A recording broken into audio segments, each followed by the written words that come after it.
They found a shade pull that was made from a set of women's lips. And they had found other body parts there. A lampshade that was made out of human skin. Chairs that were upholstered in human skin.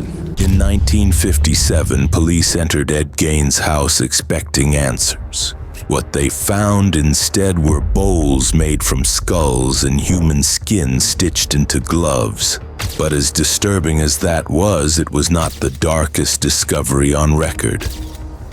Many killers left their homes filled with chilling evidence, each detail exposing just how far human cruelty can reach. Some homes became nightmares in themselves, and there is one apartment that police described as the most disturbing they had ever seen. Number 10. Inside the Gloucester House of Horrors. Behind one front door in Gloucester, a nightmare unfolded. The address was 25 Cromwell Street, and from the outside it looked like a normal family house. Inside, though, Fred and Rose West created a nightmare that shocked Britain and the rest of the world. Between 1971 and 1987, the couple carried out some of the most disturbing crimes in modern history. Their victims were mostly young women, some of them hitchhikers, others boarders who rented rooms, and even members of their own family. Fred had a violent past even before he met Rose. Two of his earliest known victims included his first wife, Rena Costello, and a young woman named Anne McFall, who once cared for his children. When he met Rose at a bus stop, she was only 15 while he was already 27. What began as a relationship soon turned into something far darker. They encouraged each other's cruelty, and over time their house became what the press later called the House of Horrors. The cellar of the home was not just a basement. It had been turned into a place where victims were tortured, assaulted, and finally murdered. Once dead, many were dismembered, and their remains buried under the floors or in the garden. The couple had so many bodies hidden in the ground that eventually they were forced to move their burial sites outside into the yard. For years, the West children lived in fear. Their parents would threaten them by saying they would end up under the patio if they ever disobeyed. That sentence may have sounded like a cruel joke to outsiders, but it held a chilling truth. Their own daughter, Heather, became one of the victims in 1987. She had confided in friends about the abuse she suffered, and when she went missing, suspicions began to rise. By the early 1990s, police were already looking closely into Heather's disappearance. Things escalated when one of Fred's daughters accused him of assault. Although that particular case collapsed, several of the children were placed in foster care. There, they repeated the same haunting phrase about Heather being buried under the patio. This time, investigators listened. In 1997, a search warrant was issued. When police began digging around the backyard of 25 Cromwell Street, they found Heather's remains. But that was only the beginning. As the digging continued, more bodies surfaced. In total, 12 victims were confirmed, 9 of them buried at the house itself. The discoveries horrified the public, especially because the Wests had seemed like just another ordinary couple to neighbors. Fred eventually confessed to several murders, but he tried to shield Rose by claiming she had no part in them. His words fell apart as evidence mounted. While awaiting trial, Fred took his own life in prison. Rose, on the other hand, was convicted on multiple counts of murder. Following this, she was sentenced to life in prison. Today, she remains behind bars with no chance of release. The house at 25 Cromwell Street was eventually demolished. Nothing of it remains now, but the crimes committed inside continue to haunt people who remember the case.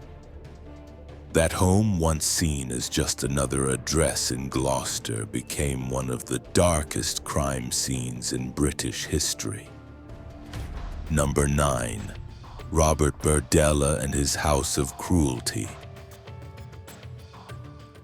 When police entered Robert Berdella's house in Kansas City, they found what looked like a medical laboratory. But this wasn't for healing. It was for prolonged torture. Robert Berdella is not a name as widely known as other serial killers, yet his crimes were among the most chilling ever uncovered in America. In July of 1984, his path crossed with 19-year-old Jerry Howell at a flea market.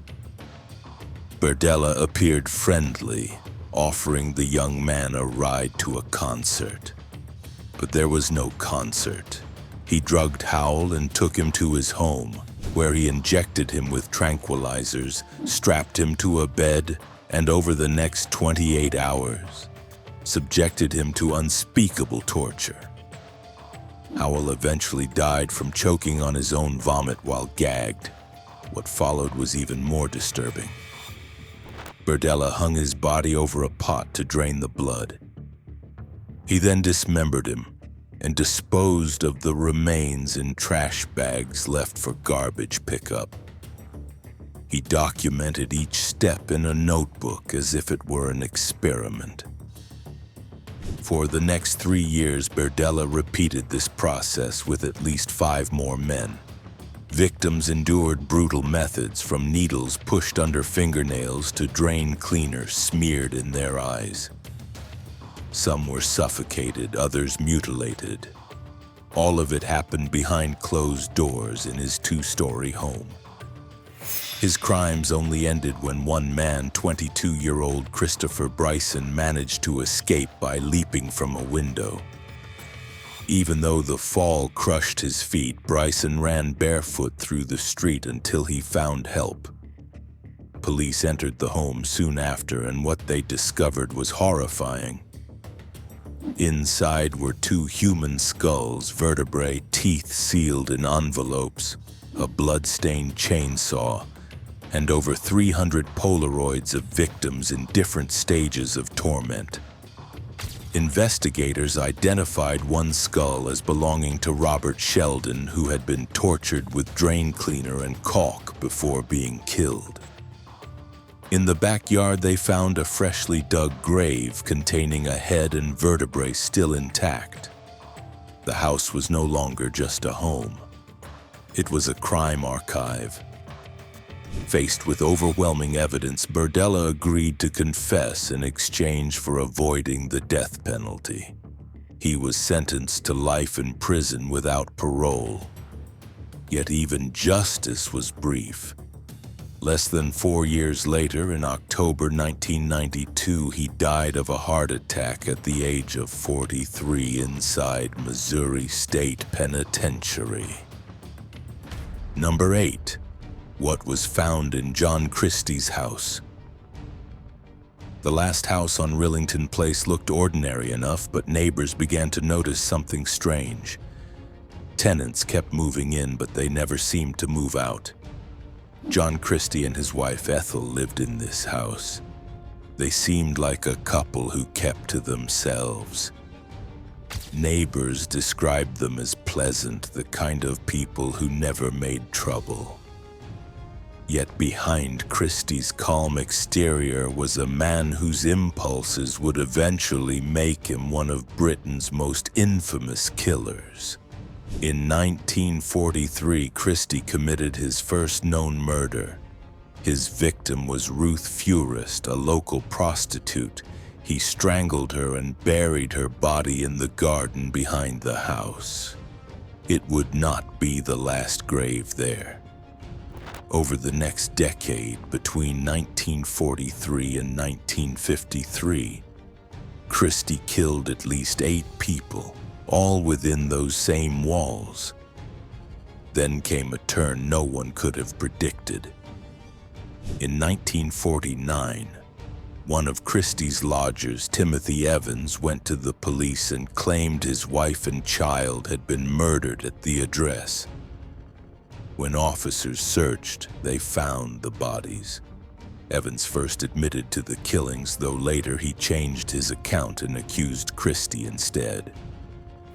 His new version of events was dismissed. The court sentenced Evans to death, and in 1950 he was hanged. Christie, the true killer, remained free and continued taking lives for 3 more years. By 1952, Christie's crimes had reached even closer to home. He murdered his own wife, Ethel, inside the same house where they had once seemed so ordinary to everyone around them. But his time was running short. When his landlord discovered that he had been secretly subletting rooms, Christie was forced to leave the property. Soon after, the horror of what he left behind began to surface. A new tenant moved in and found bodies crammed inside a small kitchen alcove. Police were called, and the search of the property revealed the scale of Christie's crimes. He was arrested, tried, and in July 1953 executed by Albert Pierre Point, the country's most well-known hangman. The case horrified Britain not only because of Christie's killings, but also because of the wrongful execution of Timothy Evans. Authorities moved quickly to erase the address from memory. Rillington Place was renamed Ruston Close, though the name change could not erase the past. By the early 1970s, the entire street was demolished. Today, the site of Christie's former home is believed to sit between Bartle and St. Mark's Road in Notting Hill. The house itself is long gone, but the legacy of what happened inside number 10 remains part of true crime history. A reminder of how ordinary a facade evil can wear. Number 7. The Dark Secrets of Imperial Avenue. What would it feel like to stand outside a house that once hid unthinkable horrors behind its walls? In 2011, that exact house in Cleveland, Ohio, was torn down. It was the home of Anthony Sowell, infamously known as the Cleveland Strangler. More than 50 people gathered to see it fall. Many of them were family members of his victims. For them, the demolition was more than the destruction of an old structure. It was the removal of a place that carried unbearable pain. Between 2007 and 2009, Sowell murdered 11 women. Their bodies were found inside and around the house on Imperial Avenue in the Mount Pleasant neighborhood. 6 of the victims were discovered inside the house itself, their remains in different stages of decomposition. 5 more were buried outside in the garden, and in some cases the bodies were dismembered. With one woman, police could only recover her head. A week before these discoveries, neighbors had actually seen a naked woman fall from Sowell's second-floor balcony. She landed in his garden. The shocking part is that no real action followed, and the nightmare continued. By 2009, the stench surrounding the property became impossible to ignore. Residents complained about it repeatedly. At first, the smell was thought to come from a nearby sausage factory. No one wanted to believe it could be something darker. But when police finally investigated further, what they uncovered inside the house was far worse than anyone expected. Officers entered with a search and arrest warrant after a woman reported being assaulted at Sowell's home. He wasn't there when they arrived, but the evidence they uncovered spoke louder than his presence. Almost every room in that house contained human remains. The only exception was his bedroom. That space, cluttered and chaotic, was where souls slept for years while death filled the rest of the house. Another room revealed how he treated the belongings of his victims. Their clothes were kept there, discarded after he had violated them. Down in the basement, investigators found one of the most disturbing discoveries of all. Inside a bucket, a human head was left as if it were nothing more than trash. The house had once been shared with his mother before she passed away. During the years she lived there, Soul was already committing crimes. And when neighbors raised concerns about strange odors, he would shift the blame onto her. His violent history stretched back much further. In 1989, he had been convicted in a rape case and was released from prison in 2005, only to begin his killing spree soon after. Soul's life ended in 2021 when he died in custody at the age of 61 after being transferred to a prison medical facility in Columbus, Ohio. But for many, his death did not erase the weight of what he had done. The house may be gone, replaced by empty space, but the memory of what happened inside those walls continues to cast a shadow. Number 6, Ted Bundy. Ted Bundy did not look like the type of man who would terrorize a nation. He was clean-cut, intelligent, and even charming, but behind that mask he carried out a string of killings that shocked the country. The homes he stayed in during those years now stand as uneasy reminders of a life double-lived. One of the most talked-about locations is a rooming house tucked in Emigration Canyon, Utah. The main building is long gone, reduced to bricks. But the cellar beneath it, where investigators believe he killed several victims, still remains. Over time, it has become a magnet for ghost hunters and curious visitors who want to stand inside the cold space where Bundy's cruelty played out. Between the fall of 1974 and the following year, Bundy rented a room at 565 First Avenue in Salt Lake City while attending the University of Utah Law School. Investigators link him to at least 8 teenage victims during his time in the state. The house contained 5 rooms, and Bundy's was originally marked as Room 2 before being relabeled. There was even a fire escape that allowed him to come and go unseen. After the release of the Netflix series Conversations with a Killer, the Ted Bundy tapes, the quiet house turned into an attraction. Crowds of true crime fans began appearing at the door, eager to peek inside, until frustrated homeowners grew tired of the constant interruptions. Why do people feel drawn to stand in the very spaces tied to someone so dangerous? Bundy's crimes stretched far beyond Utah. In 1974 alone, young women began vanishing from campuses across Washington and Oregon. Witnesses later recalled a man at Lake Sammamish State Park approaching women with his arm in a sling, asking for help with his car. He introduced himself simply as Ted. The description led some to suggest Bundy to police, including a former girlfriend and even a psychology professor. Yet officers dismissed the lead at the time.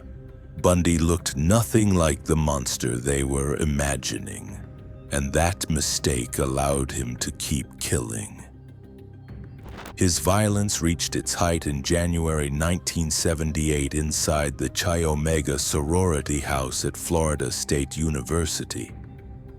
Moving quickly from room to room, he attacked multiple women in a matter of minutes.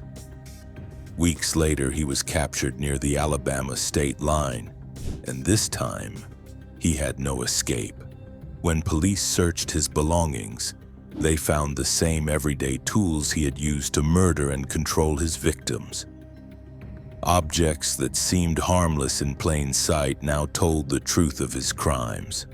His trial became the first in America to be fully televised. Viewers across the nation watched Bundy confidently act as his own defense attorney. He welcomed reporters into his cell and received hundreds of letters from admirers. He even married one of his supporters during the proceedings. But none of his charm could save him. He was executed in the electric chair in 1989, though the exact number of his victims remains uncertain. Number 5. Inside the farmhouse of Ed Gein. The walls of a quiet Wisconsin farmhouse once hid something no one in the community could have imagined. What would investigators uncover when they finally stepped inside? Ed Gein grew up in that isolated part of Wisconsin, far away from the noise of the city. But his childhood was anything but peaceful. His father drank heavily and his mother ruled with an iron grip, forcing strict religious teachings into her children's lives. She made Ed fear women, fear desire, and feel ashamed of nearly everything human. That toxic upbringing left deep scars, and when his father, brother, and mother all died within just 5 years, Ed was left completely alone on the farm. Rather than moving forward, he clung to the past. Entire sections of the house were closed off, kept exactly as his mother had left them. It was less a home than a monument to her memory. And it was inside those rooms that the darkest part of Ed's mind began to take shape.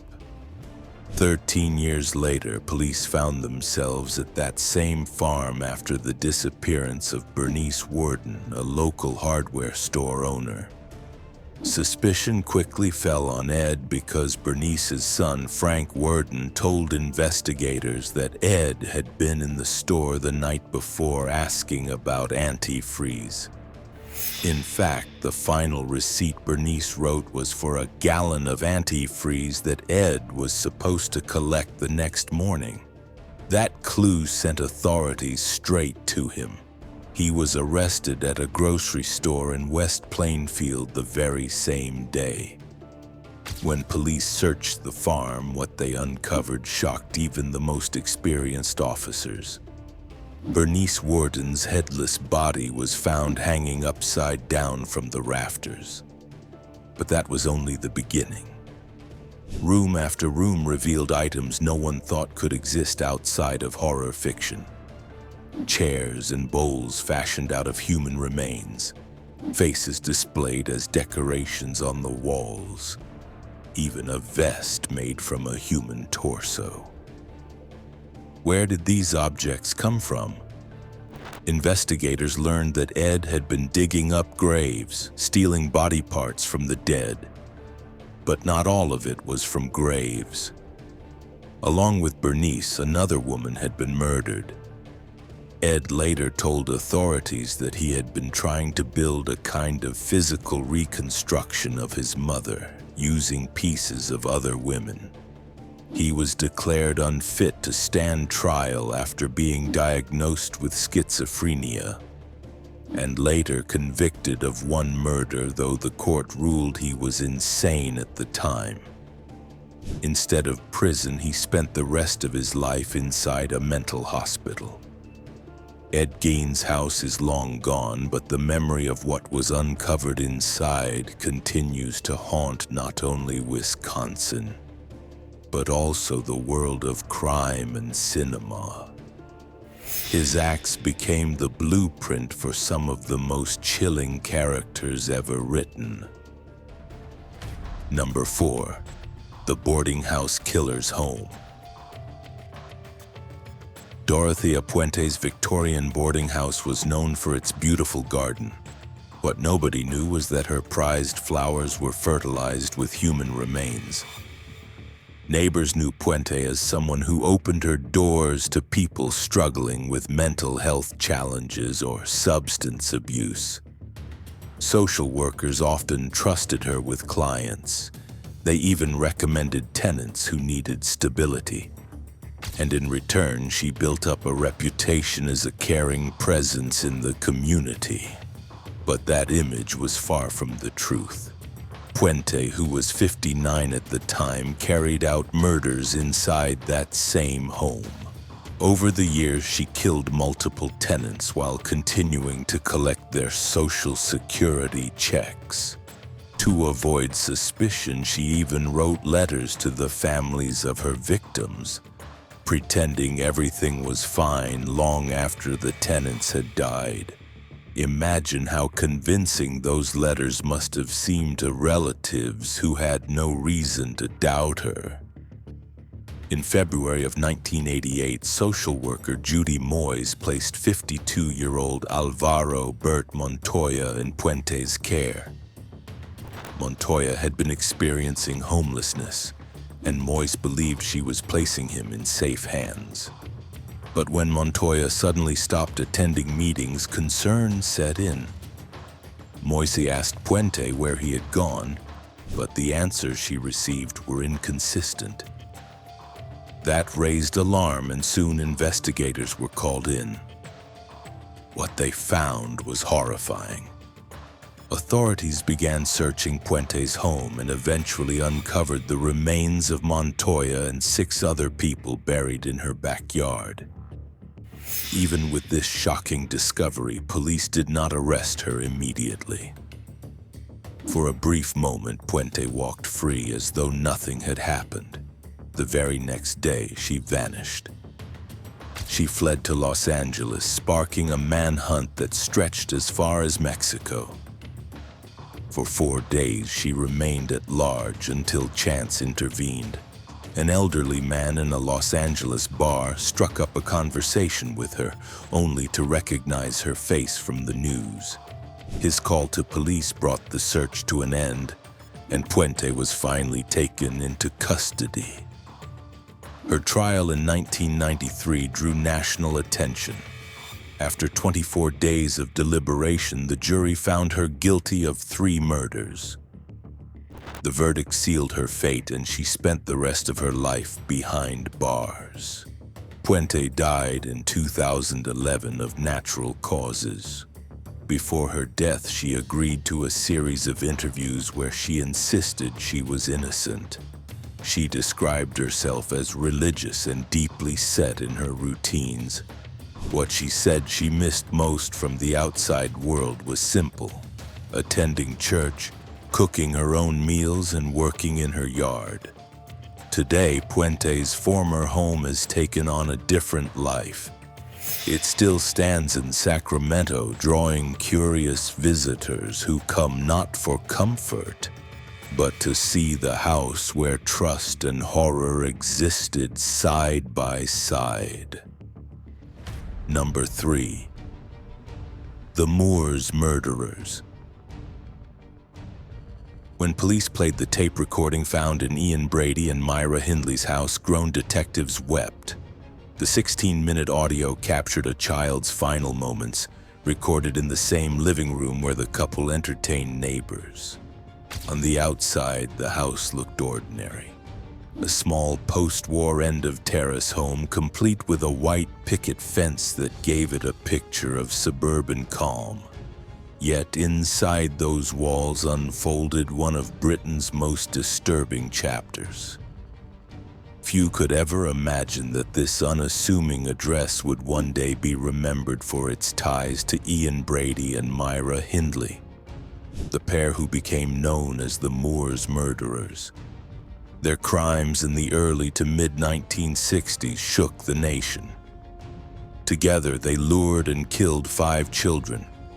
Their victims ranged in age from just 10 to 17.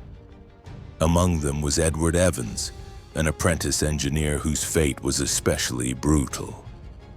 He was attacked with a hatchet 14 times before being strangled, his final moments playing out in the same house that outwardly seemed so normal.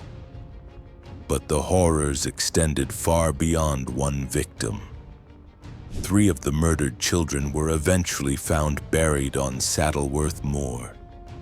their graves discovered after painstaking investigations. The other two were never recovered, as Brady and Hindley refused to share the locations even after their arrests. During the investigation, detectives uncovered even more disturbing evidence. A left luggage ticket found in Brady's home led them to Manchester's Central Railway Station. There they found 2 suitcases. Inside were nude photographs of one of the young victims. In addition to this was a chilling recording in which the girl could be heard begging for her life. It was a discovery that removed any doubt about the cruelty of the pair. Hindley would die in prison in 2002 and Brady followed in 2017. Neither of them ever gave grieving families the answers they longed for. Instead, they carried secrets to the grave, leaving loved ones to live without closure. The house on Wardlebrook Avenue in Hattersley was left abandoned, its presence a constant reminder of what had taken place inside. Neighbors could not bear the thought of living next to it, and for years it remained untouched. In 1987, authorities demolished it completely. To this day, the land has never been rebuilt, standing empty as if no one dares to erase what happened there. Number 2. The terrifying discovery in Dahmer's apartment. Between 1978 and 1991, Jeffrey Dahmer, who later became infamously known as the Milwaukee Cannibal, lured 17 men and boys back to his apartment at the 900 block of North 25th Street in Milwaukee, Wisconsin. What happened inside those walls was nothing short of terrifying. Victims were promised drinks, money, or companionship. But the moment they stepped through his door, their fates were sealed. When police finally entered Dahmer's apartment in 1991, they were not prepared for what they saw. It was one of the most disturbing crime scenes ever uncovered. Officers found 7 skulls, a severed human head, and 2 human hearts tucked inside the refrigerator. In the freezer, they also discovered an entire torso. Other remains were scattered around, proof of the unimaginable horror that had taken place there. But Dahmer's acts went even further. He sometimes drilled into his victims' skulls while they were still alive. He would then inject hydrochloric acid or boiling water in an attempt to create living zombies under his control. The brutality did not end there. Dahmer often ate parts of his victims, keeping organs and bones as twisted souvenirs. How could someone carry out such acts in a crowded apartment building without being caught sooner? Neighbors later admitted that they had been haunted by strange smells and noises, but never imagined the scale of what was happening. After Dahmer's arrest, many tenants could no longer bear to live there. One described it as a living hell, saying it felt as though people were constantly passing by as if they were on a tour of a nightmare. Residents wanted nothing more than to leave, and eventually the entire building was torn down in 1992. The site has remained empty ever since, almost as if the ground itself refuses to be rebuilt upon. Dahmer was sentenced to 16 consecutive life sentences for his crimes. But in 1994, just a few years after his capture, his life ended violently in prison when another inmate killed him. Number 1. The Killer Clown's Home. People thought they knew him, but what lay inside his home was beyond comprehension. To his neighbors in suburban Chicago, John Wayne Gacy appeared harmless, even friendly. He was known for throwing neighborhood block parties, volunteering with the local Democratic Party and dressing up as a clown to entertain children. On the surface, he seemed like the man next door. But behind that mask of normality, something far darker was taking place. Years earlier, Gacy had already served time for taking advantage of a teenage boy, yet many people still trusted him. Few suspected that his home was concealing a nightmare. In 1978, suspicion fell on him once again after a 15-year-old boy vanished. The teenager had last been seen with Gacy, hoping to land a job with his construction company. That single disappearance led investigators to Gacy's doorstep. Police secured a search warrant for his house. At first glance, it looked like any other home, but then came the discoveries. Inside, they uncovered a class ring and clothing that belonged to young men who had previously gone missing. And then there was the crawl space. Just 4 feet high, it carried a smell so strong that no one could ignore it. What officers found there shocked even the most experienced among them. The decomposed bodies of 29 boys and teenagers, all of whom Gacy had assaulted and murdered. His ex-wife had mentioned the strange odor for years. Gacy brushed it off, blaming it on mildew from moisture beneath the house. Now that excuse looked chillingly deliberate. The truth was finally out.